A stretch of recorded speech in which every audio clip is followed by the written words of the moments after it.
आज हम देखने वाले हैं बर्लिन अनडेड। ये 2010 में रिलीज हुई जर्मन मूवी है दोस्तों, ज़ॉम्बी फिल्म। तो आज की कहानी में माइकल अपनी एक्स गर्लफ्रेंड को मनाने के लिए वेना से बर्लिन जाता है, पर वहाँ पहुँचने पे उसको पता चलता है कि उसकी गर्लफ्रेंड तो मिसिंग है और बर्लिन में ज़ॉम्बी वायरस फैल चुका है। आगे क्या होता है जानने के लिए बैठे रहिएगा। तो फिल्म की शुरुआत में माइकल नाम का एक आदमी अपनी गर्लफ्रेंड गबी के अपार्टमेंट में उसकी कीज वापस करने चाहता है। दरअसल कीज वापस करना तो एक बहाना होता है दोस्तों। गबी ने माइकल से ब्रेकअप कर लिया था, इसलिए वो उसे समझा बुझाकर पैचअप करने के लिए आया होता है। मगर ये क्या, माइकल देखता है कि गबी के अपार्टमेंट का दरवाजा तो पहले से खुला हुआ है। वो आवाज लगाते हुए धीरे धीरे गबी के घर के अंदर जाता है। वहाँ उसे गबी तो नहीं मिलती, पर जॉन नाम का एक प्लम्बर काम करते हुए जरूर दिखता है। तो माइकल जॉन से कहता है कि अरे मैं गबी का बॉयफ्रेंड हूँ, ये गबी का ही घर है ना, क्या तुम्हें पता है कि वो इस वक्त कहाँ पर होगी? लेकिन जॉन माइकल के सवालों का कोई जवाब नहीं देता, बस वो अपने काम पे बिजी होता है। वो एक पाइप को खींचते हुए जोर से चिल्लाता है, बहुत ही अजीब तरीके से। माइकल तो डरकर दूसरे रूम में गबी को ढूंढने निकल जाता है। वो तुरंत उसको कॉल भी करता है, मगर कॉल लगता नहीं। फिर वो वॉइस मैसेज छोड़ देता है कि गबी मैं तुमसे मिलने बर्लिन आया हूँ, तुम हो कहाँ, प्लीज मुझे कांटेक्ट करो। तभी वहाँ पर जूनियर प्लम्बर हार्पर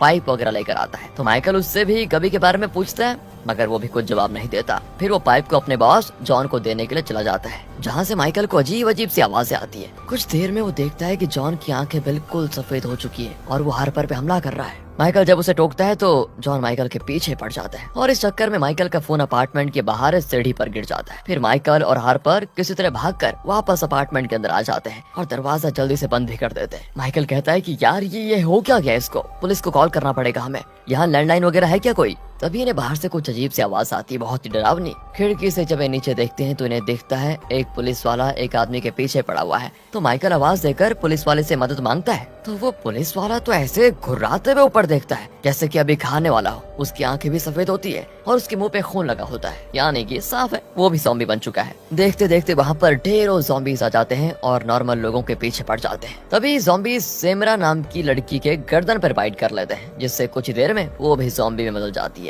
लेकिन माइकल नोटिस करता है कि दूसरे साइड के अपार्टमेंट में एक बॉडी बिल्डर आदमी है और उसके हाथ पे भी बाइट किया हुआ है और बाकी के ज़ॉम्बीज बिल्डिंग पे चढ़ने की कोशिश कर रहे हैं। माइकल जल्दी से खिड़की बंद कर लेता है और हार्पर से पूछता है कि गबी ने तुमसे कुछ कहा था क्या कि वो कहाँ जा रही है, मतलब कब तक आएगी वगैरह वगैरह? हार्पर कहता है नहीं ऐसा कुछ तो नहीं बताया था, हाँ मगर वो आपके आने से कुछ ही देर पहले निकली थी। है?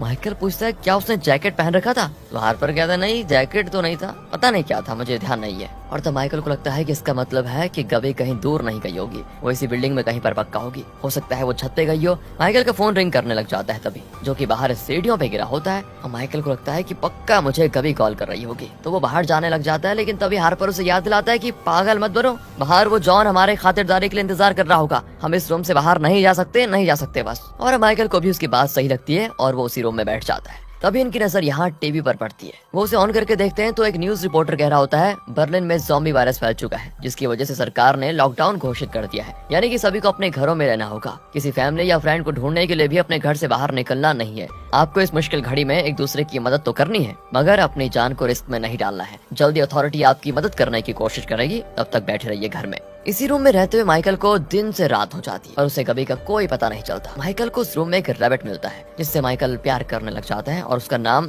फ्लफी रखता है। माइकल की नजर पास में रखे कैमरे पर भी पड़ती है, तो उसमें कुछ फोटोज चेक करने लग जाता है, जिसमें उसे गबी की बहुत सारी फोटोज देखने को मिलती है। अगली सुबह हार्पर देखता है कि टीवी पे सिग्नल नहीं आ रहा, टीवी पे बस टेस्ट स्क्रीन दिखाई दे रही थी और बीप बीप की आवाज। तभी ये किसी तरह गबी का रेडियो ढूंढ कर निकालते हैं, पर इसी बीच होता यह है कि बाहर से एक आदमी की आवाज आती है जो कह रहा होता है कि सारे ज़ॉम्बीज बाहर चले गए हैं, कोई जाकर बिल्डिंग का मेन गेट बंद कर दो। मगर डर के मारे किसी की हिम्मत नहीं होती नीचे जाने की। तब जेम्स नाम का एक बंदा हिम्मत दिखाता है और वो हाथ में लोहे के एक पाइप लेकर नीचे जाता है। आवाज को सुनकर कुछ ज़ॉम्बीज उसकी ओर आते भी हैं, तो लोहे के उस पाइप से वो ज़ॉम्बीज को मार गिराता है। लेकिन होता यह है कि जल्द ही और भी ज़ॉम्बीज जेम्स पे हमला कर देते हैं और उतने सारे ज़ॉम्बीज का मुकाबला बेचारा जेम्स अकेले नहीं कर पाता। ज़ॉम्बीज तो उसे नोच नोच कर खा जाते हैं और जेम्स की बहन मिमी खिड़की से अपने भाई को मौत के मुंह में जाते हुए देखती रह जाती है, रोने के सिवा कुछ कर नहीं पाती। ये देखकर सभी अपने अपने अपार्टमेंट का खिड़की बंद कर लेते हैं। इसके बाद माइकल रेडियो ऑन करता है तो पता चलता है कि स्टेट में इमरजेंसी डिक्लेयर कर दी गई है। वो बॉडी बिल्डर भी रेडियो पे न्यूज सुन रहा होता है। उसने अपने हाथ पे मरहम पट्टी की होती है, लगता है शायद उसे किसी ज़ॉम्बी ने काट लिया है।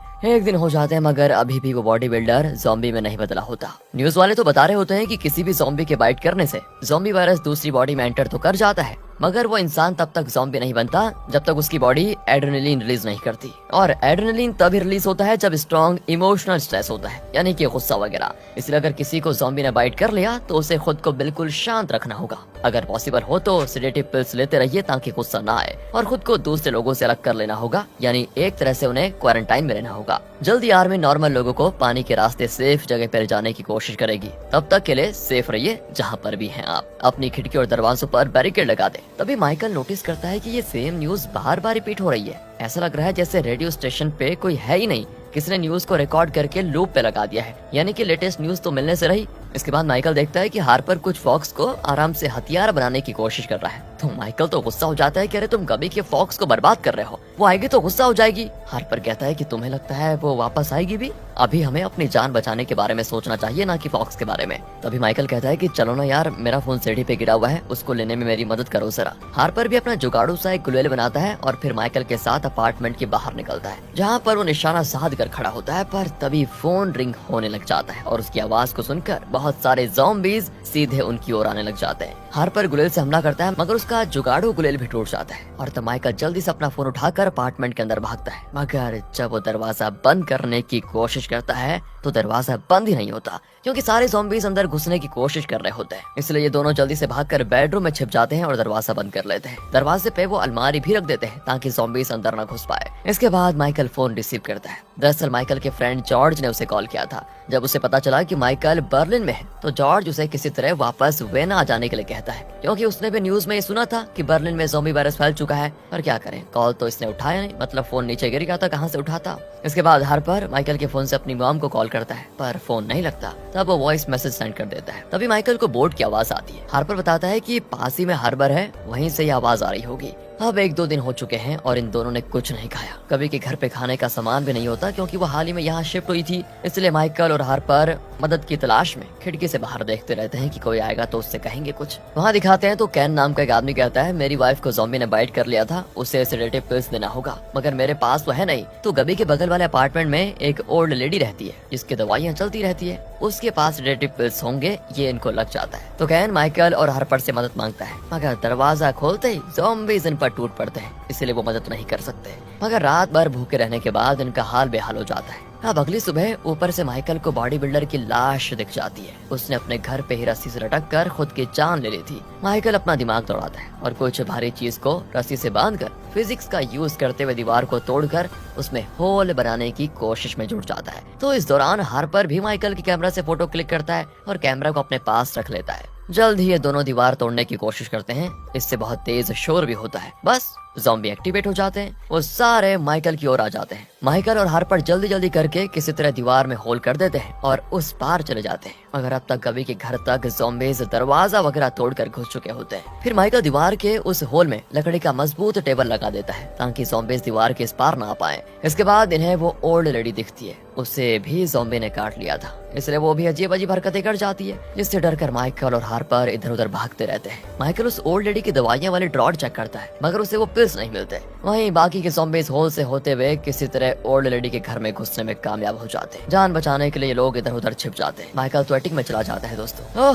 वहाँ उसे गबी मिलती है, जो कि माइकल को देखकर बिल्कुल हैरान। माइकल तो गबी को देखकर बहुत खुश होता है कि तुम यहाँ हो। वो उसे बताता है कि मैं तुम्हारे कीज लौटाने आया हूँ। तब गबी कहती है कि बुद्धू, वो तो तुम पोस्ट ऑफिस के थ्रू भी भेज सकते थे ना, तुम खुद यहाँ पर क्यों आ गए? माइकल कहता है कि मैं वेना से बर्लिन सिर्फ तुम्हारे लिए आया हूँ, तुम्हें अच्छा नहीं लगा क्या? वो कहती है कि नहीं नहीं, ऐसी बात नहीं है, मुझे अच्छा लगा। पर तभी वहाँ पर उस ओल्ड लेडी का बेटा आ जाता है और यहाँ माइकल का दिल टूट जाता है दोस्तों, क्योंकि आगे उसे पता चलता है कि कभी ने उससे ब्रेकअप इसीलिए किया क्योंकि वो उस ओल्ड लेडी के बेटे के साथ रिलेशनशिप में है। और जब कभी वेना से यहाँ आ रही थी तब उसने माइकल से ये कहा था कि मैं बर्लिन अपना करियर बनाने के लिए जा रही हूँ, मगर यहाँ थे वो दूसरे लड़के के साथ इन्वॉल्व हो गई। अब अपने बॉयफ्रेंड के आते ही गबी माइकल से दूर हो जाती है। तो देखा दोस्तों, माइकल तब से गबी को ढूंढ रहा था, लेकिन पता चला वो तो बगल वाले अपार्टमेंट के एटिक में बैठी हुई है अपने बॉयफ्रेंड के साथ, जिसकी मॉम अब ज़ॉम्बी बन चुकी है। इसलिए गबी और उसका बॉयफ्रेंड एटिक में छुपे हुए थे। अब इन दोनों को लगता है कि कहीं माइकल भी इन्फेक्टेड तो नहीं हो गया, क्योंकि उसके हाथ से खून बह रहा होता है। माइकल उन्हें समझाने की कोशिश करता है कि देखो मुझे बस चोट लगी है नॉर्मल सी, मुझे किसी ने बाइट नहीं किया, मगर गबी ने उसको धोखा दिया। इससे वो काफी गुस्से में होता है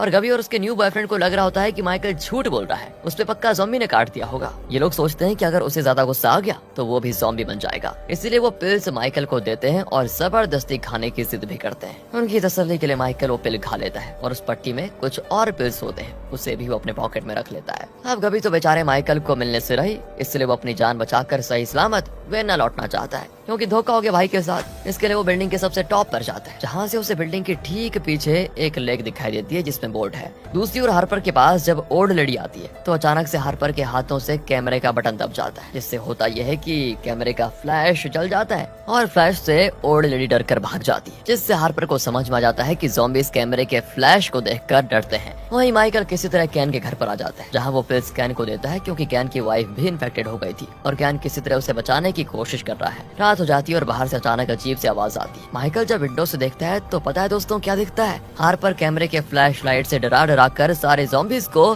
किसी तरह बिल्डिंग के मेन गेट से बाहर कर देता है। ये सब आवाज सुनकर कैन की वाइफ को आता है गुस्सा और वो वायलेंट हो जाती है। यहाँ वो माइकल और कैन को मारना चाहती है, मगर सिचुएशन ऐसी बन जाती है कि जब वो कैन पे हमला करने के लिए दौड़ती है तो कैन के साथ साथ खुद भी खिड़की से बाहर निकल जाती है और इतनी ऊंचाई से गिरने के कारण उसकी नई नई ज़ॉम्बी बनी वाइफ दोनों मर जाते हैं। अब इस बिल्डिंग में सिर्फ 4 लोग जिंदा बचते हैं, जो कि होते हैं माइकल, हार्पर, माइक और अनीता। दोस्तों अनीता वही लड़की है जिसके भाई को ज़ॉम्बीज़ ने अपना शिकार बना लिया था, यानी कि जेम्स की बहन। अब इन्हें तो लग रहा होता है कि बिल्डिंग में खतरा नहीं है, इसलिए ये लोग पहले तो पेट भर के खाना खाते हैं, क्योंकि इन्होंने कई दिनों से खाना नहीं खाया होता। इसके बाद हार्पर ने जो ज़ॉम्बीज़ की कमजोरी पकड़ी होती है उन्हें फ्लैश लाइट से डराकर भगाने की, तो माइकल भी कुछ रैंडम चीजों के जुगाड़ से बड़ा सा एक फ्लैश लाइट बनाता है और फिर बाकी के लोगों को अपना अपना प्लान बताता है कि बिल्डिंग के पीछे मैंने बोट देखी, उसी बोट से हम लेक पार करके यहाँ से भाग सकते हैं, क्योंकि ज़ॉम्बीज़ स्विम नहीं कर पाते, इसलिए वो हमारा पीछा नहीं कर पाएंगे। मगर दिक्कत बस एक बात की है, बोट 2 सीटर है, यानी उसमें 2 लोग ही आ सकते हैं, इसलिए जिसका बचना ज्यादा जरूरी है वो ही पहले जाएगा और बाकी के 2 लोगों की मदद करने के लिए रेस्क्यू टीम को भेजेगा। माइकल की बात पे सभी एग्री हो जाते हैं, मगर आधी रात में ये माइक क्या करता है ना दोस्तों, वो कैमरा फ्लैश लाइट लेकर अकेले ही भागने के लिए निकल जाता है। तभी अनीता की नींद खुलती है और वो जल्दी से हार्पर और माइकल को जगा देती है। माइकल भी जल्दी से माइक के पीछे जाता है और कैमरा फ्लैश लाइट छीन कर वापस आता है, मगर दोस्तों माइक को ज़ॉम्बीज़ ने अपना शिकार बना लिया था, साथ ही उन्होंने माइक को भी बाइट कर लिया होता है। इसलिए माइकल सोच लेता है कि मेरी तो कहानी खत्म हो गई है, कम से कम मैं हार्पर और अनीता की जान बचा लूं। तो वो फिर से जुगाड़ करके एक छोटी सी गाड़ी टाइप बनाता है, जिसमें बैठकर हार्पर पैडल मारता है तो उसकी गाड़ी आगे बढ़ती है और अनीता बड़े से फ्लैशलाइट को थोड़े थोड़े समय बाद जलाती है, जिससे होता यह है कि सारे ज़ॉम्बीज़ उनके करीब आने से डरते रहते हैं और इस तरह हार्पर और अनीता लेक के पास चले जाते हैं। वहीं इधर माइकल देखता है कि ओल्ड लेडी ने अपने बेटे को भी बाइट कर लिया है और वो अभी भी अपने बेटे के पीछे पड़ी हुई है, साथ ही उसने गबी को भी बाइट कर लिया है। ये देखकर माइकल गबी को हक कर लेता है। नॉर्मल रहकर वो गबी को नहीं पा सका, पर शायद ज़ॉम्बी बनने के बाद दोनों साथ में घूमे, यू नेवर नो, कुछ भी हो सकता है। उधर हार्पर और अनीता बोट से निकल जाते हैं, वहीं माइकल गबी को छोड़ता ही नहीं। वो खुद को छुड़ाने की काफी कोशिश करती है, पर माइकल उसे हक किए रहता है। इसी के साथ ये मूवी यहाँ पर खत्म।